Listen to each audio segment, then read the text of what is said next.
Earlier this year I made a velvet mite brooch and it turned out pretty good, but there was still some room for improvement and I felt like making another one. The second one also did not turn out perfectly, but that's okay, it's just more mistakes to learn from. Velvet mites are very small arachnids and they're completely harmless to humans. I've never seen one bigger than about 2 millimeters, but apparently some countries have much larger ones. My first mite came out slightly bigger than I'd intended, but the main thing I was unhappy with was how flat the body was. It looked so deflated compared to the reference pictures of real mites, so I wanted the second one to be at least twice as thick. I had made a little pattern for the first one. A large piece for the fabric on the back, a smaller piece for the buckram interfacing to keep the underside flat, and an even smaller piece for the belly, which covers everything up. That one I cut out of both fabric and buckram. I also made a little pattern piece for the mouth parts, but didn't make a good one for the leg covers the first time around. And I also made this guide for how long to make each section of wire for the legs. Since I wanted this mite to be smaller, I marked the legs a bit shorter for this version, but I wish I had not done that. I wanted to do better leg pattern pieces this time, so I drew them out the same width as the mouth pattern, and slightly shorter than the leg sections on the diagram. I thought the wire would shrink a bit from being twisted up and the legs would stretch from being cut on the bias, but I should have just made them the same length. I made 3 different sizes. A long one for the first leg, a short one for the second and fourth leg, and a medium one for the third leg.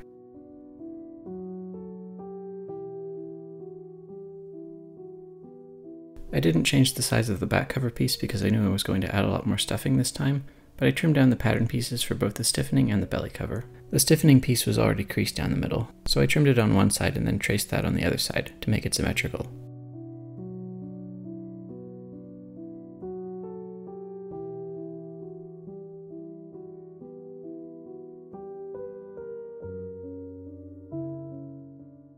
And trimmed a proportionally small amount off the belly.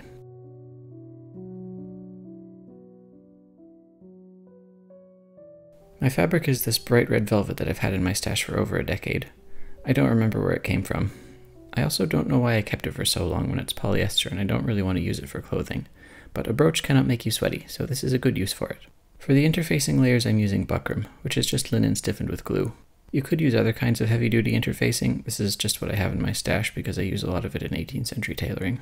For thread, I have some fine silk for sewing up the leg coverings, and some all-purpose and heavy-duty polyester for the rest, because I need something that won't break when I pull on it really hard. Some scraps of cotton batting to stuff the body with, and for the legs, this wire that I found on the street. This turned out to be way heavier than necessary, but it worked, and of course, in order to be a brooch, it needs a pin back, preferably a large one. I cut 1 layer of heavy buckram for the belly piece.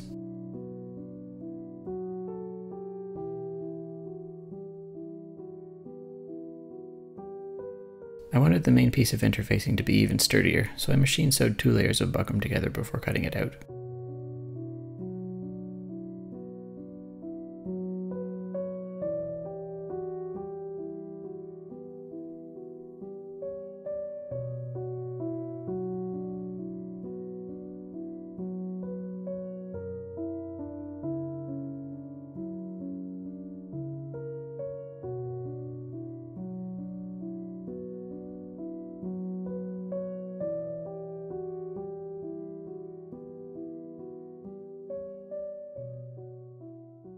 I unwound some wire, which bent it a bit, but I worried it might spring everywhere if I cut the cable ties.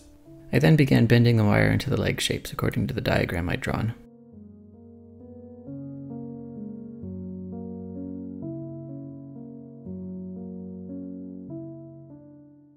On the tips of the legs I bent the wire all the way so it would be pointy, but for the gaps in between the legs I left a bit of a larger curve.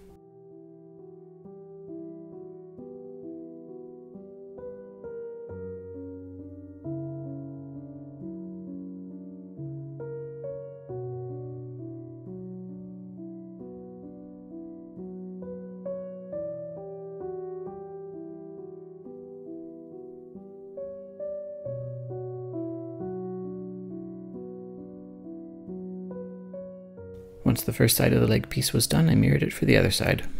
I should have drawn the leg pattern pieces after this step.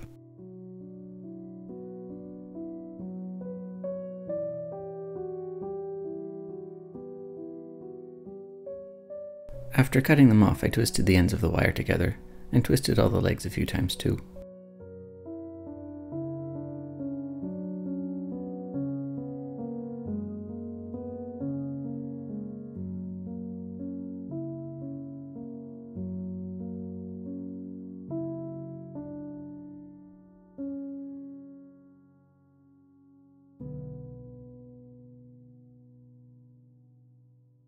One of the difficulties I had when making the first one was tracing the pattern pieces, because this velvet is very shifty and it slides all over the place. This time around I tried laying a piece of cotton corduroy face up on the table, so that when I laid the velvet face down on top of it the piles would lock together and help prevent slipping. This worked decently well, but it still slipped a bit. The solution I had tried the first time was to mark my lines on with pen, because I didn't need to press hard enough to shift the fabric, but then the pile of the velvet wicked up the ink and left dark lines on the surface. Even when I marked the lines very lightly on the wrong side, it still transferred to the right side. The fabric pencil I used for this one made a thicker and less precise line.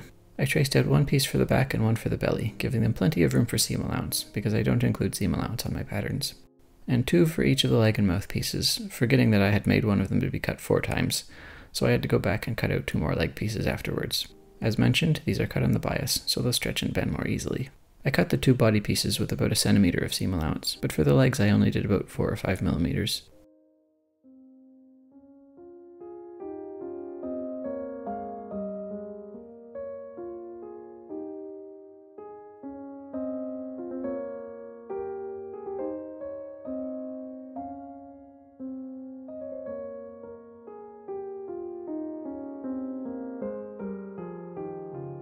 I tried clearing away the fuzz, but there's always more.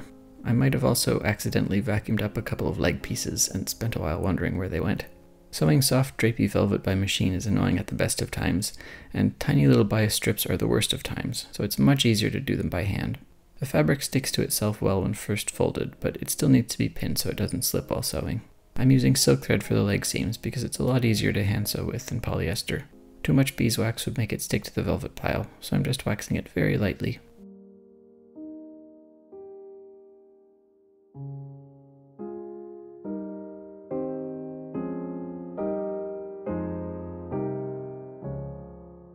After securing the ends of my thread, I did a backstitch all the way up the side of each mouth part cover.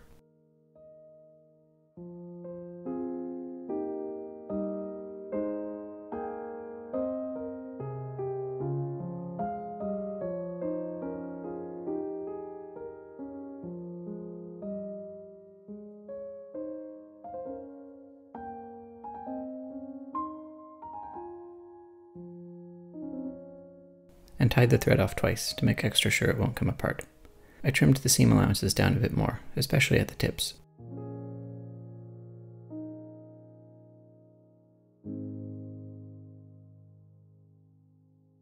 Turning these things right side out is the trickiest part of the whole project, especially getting that first little bit started. I found that using the ends of my snips worked, but only to get it started. Using it to turn the whole thing is a bad idea because the end could poke through the fabric, which happened a little bit on my first mite.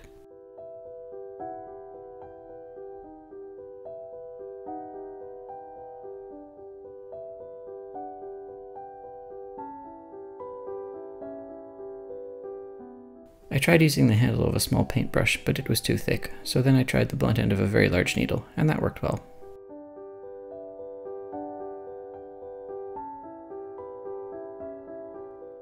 I did all the legs the same way.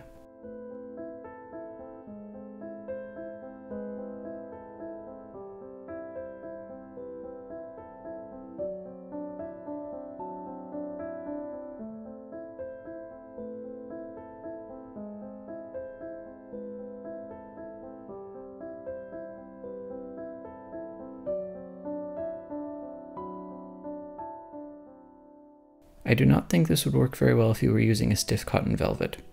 In that case, it would probably be easier to tuck all the edges in and whip stitch the legs closed from the outside.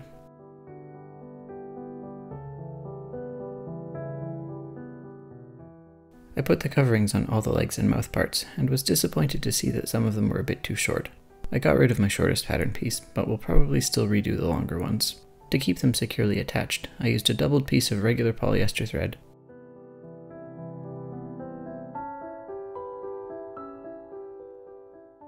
I just tacked them together and wrapped the thread around occasionally.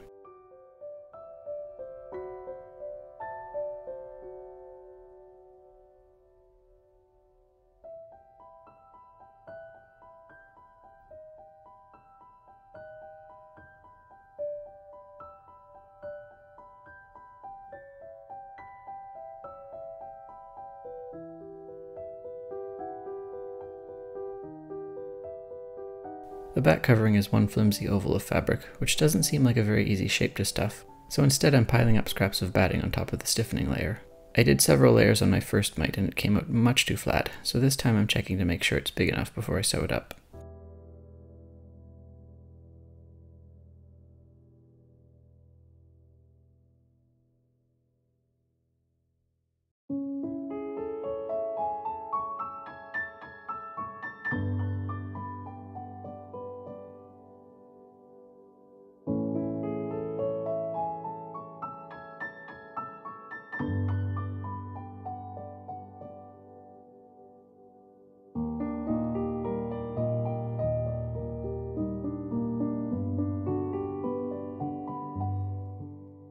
I'm doing a running stitch around the edges of the back fabric with heavy duty thread, so I can gather it around the wad of batting.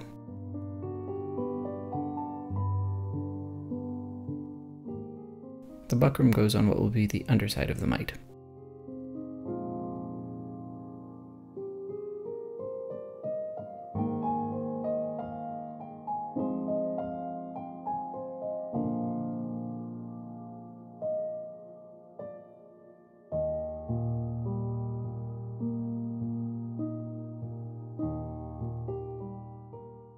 I pulled the gathers tightly and went around the edge a second time to reinforce them.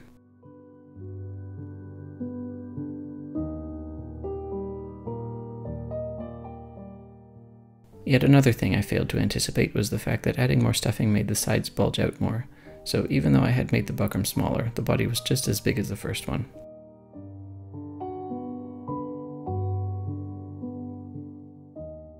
Velvet mites have these little patterns of dimples on their backs, kind of like an upholstered seat cushion. I've seen quite a wide variety in photos, so I figure pretty much any arrangement is fine as long as it's more or less symmetrical.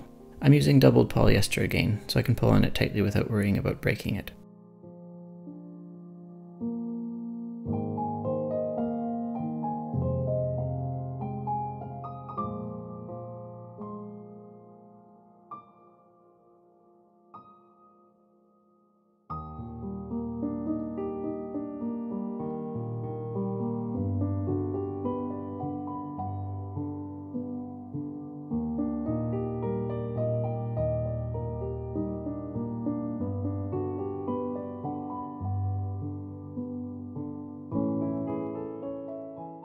I was somewhat annoyed by how bumpy the sides were, until I looked at my reference pictures again, and saw that many of the real mites are even bumpier, so I went back and added a couple dimples to the sides. I'm still bringing the thread up from the bottom, because my needle wasn't long enough to go side to side.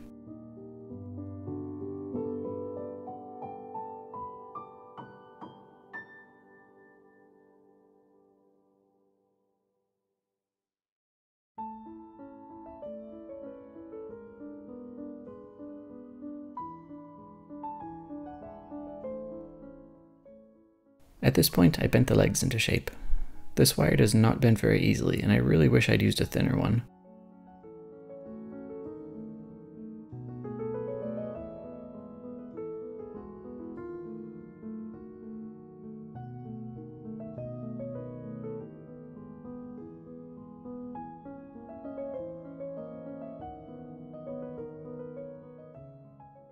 I also trimmed some of the pile on the legs to make them look segmented.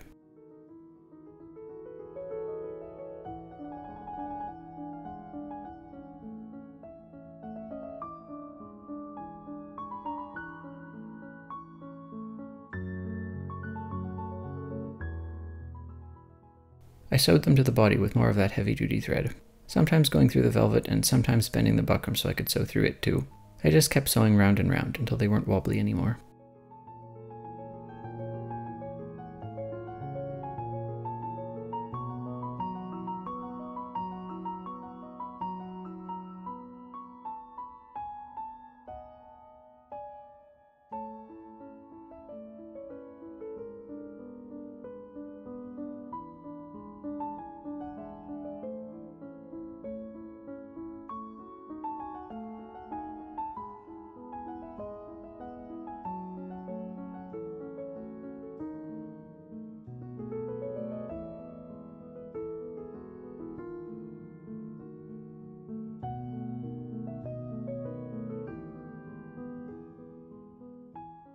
Due to the insufficient leg coverage, the buckram for the belly piece was a little bit too small, so I cut a bigger one.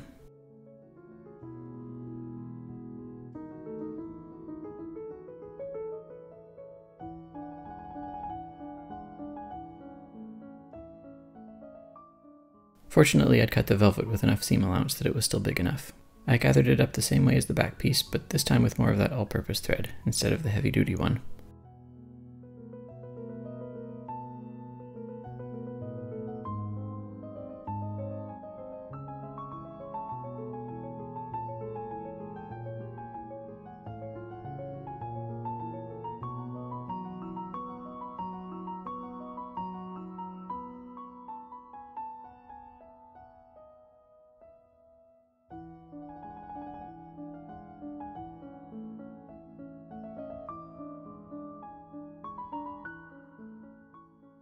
Before adding the belly covering, the pin back needs to be attached. I marked the location with a couple of pins, and sewed it on with more heavy thread.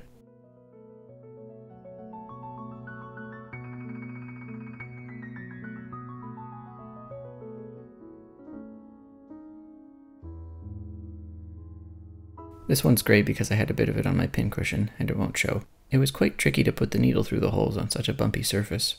Like the legs, I just kept stitching until it wasn't wobbly anymore.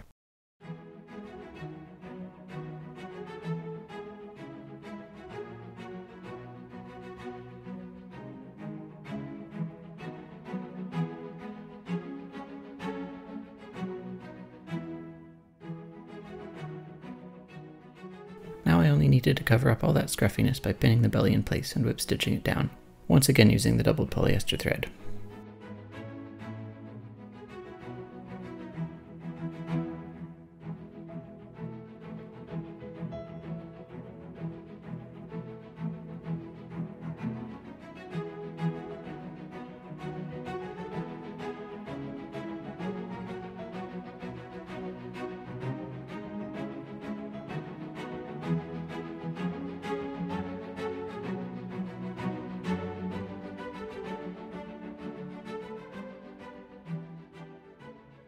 And the bug is finished. Hooray!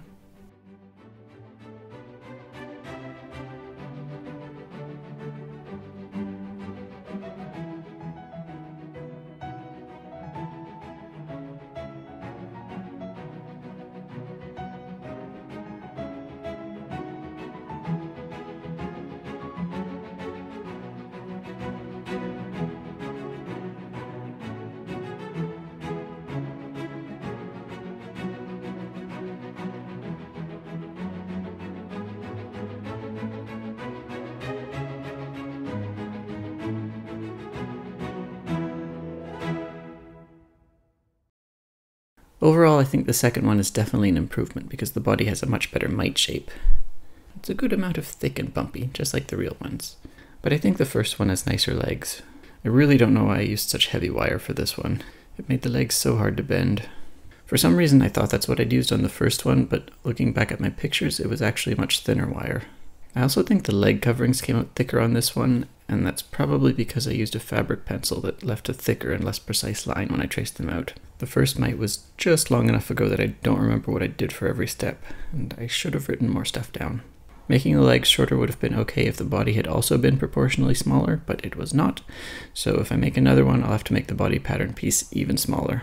I mainly sew clothing, so I'm not as familiar with how fabric behaves when it's got stuffing in it.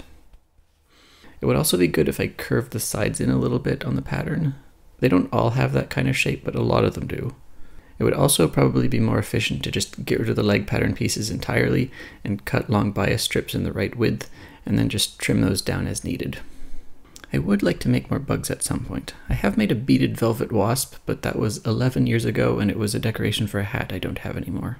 Last year I made this woolly bear caterpillar, and it's all embroidered with turkey stitch. I was inspired to do that after watching the Closet Historian's video on making a moth brooch, and she did a bit of turkey stitch on the thorax to make it fuzzy, so I will link that in the description. Thank you for watching. Thank you to everyone who supports me on my Patreon, which exists, and I hope that at least a few of the people who watch this will make a bug. Bye!